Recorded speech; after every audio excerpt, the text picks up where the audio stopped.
Assalamualaikum warahmatullahi wabarakatuh. Perkenalkan, nama saya Aulia Aziza Rauf. Di sini saya akan membahas kembali lagi materi tentang hubungan struktur dan pengembangan senyawa agonis dan antagonis. Di sini saya akan membahas 5 pokok bahasan, yaitu yang pertama, agonis dan antagonis, yang kedua, kombinasi obat, yang ketiga, antagonis pada fase farmakokinetik, yang keempat, antagonis pada fase farmakodinamik, dan yang kelima yaitu hubungan struktur kimia senyawa agonis dan antagonis kompetitif. Langsung saja yang pertama, agonis dan antagonis. Senyawa agonis adalah senyawa yang dapat menghasilkan respon biologis tertentu serupa dengan senyawa agonis endogen. Sedangkan senyawa antagonis adalah senyawa yang dapat menetralisir atau menghilangkan respon biologis senyawa agonis. Pada umumnya, senyawa antagonis mempunyai dasar struktur yang mirip dengan senyawa agonis.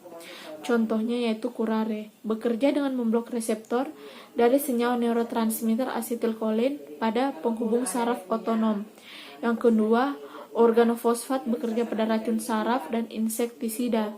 Dan yang ketiga yaitu antihistamin, bekerja dengan memblok tempat aksi histamin endogen.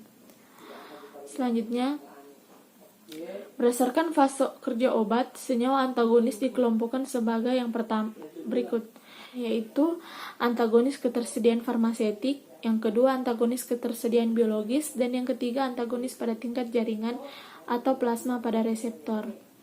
Yang kedua yaitu kombinasi obat. Kombinasi obat memungkinkan melibatkan campuran 2 atau lebih obat dalam satu formulasi. Penggunaan 2 obat dalam formulasi yang berbeda dan diminum bersama-sama, atau penggunaan 2 obat yang diminum dalam waktu yang berbeda tetapi kemudian berada bersama-sama dalam darah. Kombinasi obat memungkinkan juga dapat meningkatkan aktivitas obat, yaitu yang pertama efek potensiasi, yang kedua efek sinergisme. Kombinasi obat digunakan apabila 1. Obat-obat tersebut mempunyai efek potensiasi atau dosis yang digunakan untuk masing-masing obat menjadi lebih rendah dan dapat menghasilkan efek terapeutik yang sama dengan efek samping yang lebih kecil. Yang kedua, salah satu obat untuk menyembuhkan infeksi, sedang obat yang lain untuk meringankan atau menghilangkan gejala-gejala yang timbul akibat infeksi tersebut. Contohnya pada infeksi pernapasan. Yang ketiga, untuk mencegah resistensi mikroorganisme. Yang keempat, pada kasus di mana penyebab infeksi tidak dapat diidentifikasi secara cepat, sedang pasien memerlukan penanganan dengan segera. Yang kelima, pada penyakit yang disebabkan oleh parasit. Yang keenam, pada kasus di mana terjadi infeksi ganda seperti infeksi kulit yang disebabkan oleh bakteri gram positif dan bakteri gram negatif. Dan yang ketujuh itu kombinasi obat lebih murah dan lebih nyaman penggunaannya dibanding diberikan secara terpisah. Selanjutnya, kombinasi obat menjadi tidak rasional apabila yang pertama, salah satu obat menimbulkan efek potensiasi yang berlebihan terhadap obat lain. Selanjutnya, salah satu obat tidak tercampurkan dengan obat yang lain oleh karena berinteraksi secara kimia atau karena dapat menghambat atau bersifat antagonis. Yang ketiga, pada kasus obat antiparasit, bila efek terapeutik yang dihasilkan kombinasi obat tidak lebih baik dibandingkan diberikan sebagai obat tunggal. Selanjutnya, kombinasi obat kemungkinan juga mempunyai kerugian, yaitu yang pertama tidak ada fleksibilitas dosis, yang kedua sering terjadi dosis yang diberikan tidak cukup, yang ketiga dapat mempengaruhi identifikasi atau diagnosa penyakit, yang keempat toksisitas salah satu obat mungkin mempengaruhi dosis terapi obat yang lain, yang kelima toksisitas yang dihasilkan oleh kombinasi obat sering diasosiasikan sebagai toksisitas salah satu obat, yang keenam dapat terjadi reaksi kimia antar obat kombinasi selama penyimpanan, dan yang terakhir jarang diperlukan penggunaan lebih dari satu obat untuk penggunaan kelainan fiksi organik. Selanjutnya yang ketiga, antagonis pada fase farmakokinetik. Antagonis pada fase farmakokinetik pada umumnya adalah antagonis kimia atau netralisasi. Dasar dari antagonis kimia adalah adanya interaksi antar obat pada objek biologis sesudah absorpsi. Potensi antagonis kimia tergantung pada kemampuan untuk berinteraksi dengan senyawa agonis. Contoh antagonis kimia yaitu antikoagulan heparin dan ion merkuri. Selanjutnya, antagonis pada fase farmakodinamik. Yang pertama ada antagonis kompetitif. Contohnya antihistamin dan histamin, kolinergik dan antikolinergik. Yang kedua, antagonis non-kompetitif. yaitu antagonis ini bekerja dengan mekanisme pengurangan afinitas pada reseptor, pengurangan aktivitas intrinsik, contohnya agonis spasmolitik papayerin, agonis antimetabolit aminoteprin dengan antagonis normal metabolit. Yang ketiga, menghalangi transmisi impuls, contohnya strychnine perangsang sistem saraf pusat. Yang keempat, berinteraksi dengan makromolekul, membran atau sel jaringan, contohnya curare. Yang selanjutnya, kombinasi antagonis kompetitif dan non-kompetitif. Kombinasi senyawa yang menimbulkan efek antagonis kompetitif dan non-kompetitif dengan senyawa agonis juga sering terjadi.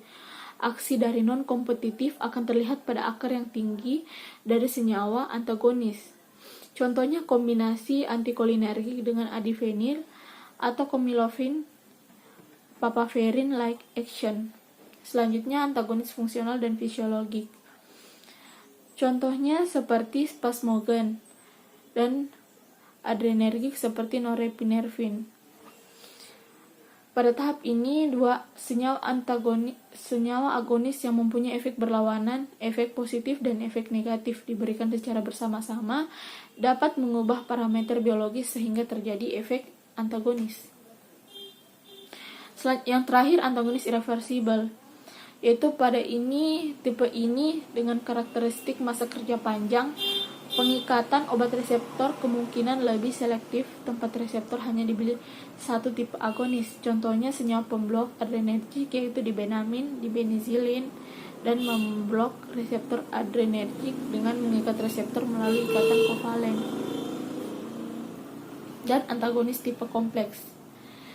Antagonis tipe ini bekerja yang sangat kompleks, contohnya senyawa bakteriostatik seperti tetrasiklin, kloramfenikol, sulfonamid, eritromisin, linkomisin, dan senyawa bakterisid seperti penisilin, cefalosporin, sikloserin, vancomycin, polymyxin, bastrisin. Apabila senyawa bakteriostatik dan bakterisid dikombinasi, efek bakteriostatik akan menghentikan pertumbuhan sel bakteri sehingga senyawa bakterisidal menjadi tidak aktif terhadap bakteri. Dan yang kelima yaitu hubungan struktur kimia senyawa agonis dan antagonis kompetitif. Yang pertama itu metabolit dan antimetabolit. Pada umumnya senyawa agonis dan antagonis tipe ini mempunyai struktur yang mirip atau suatu biosositrik parsial. Contohnya seperti asetil beta-metilkolin dibanding asetilkolin terhadap efek enzim asetilkolin esterase dan fenisolpilamin atau amfetamin.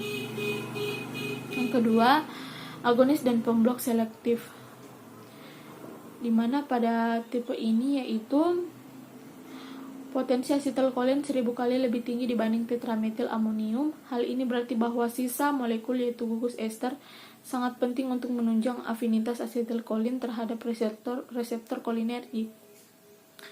Selanjutnya, hubungan struktur kimia agonis dan antagonis irreversibel selektif.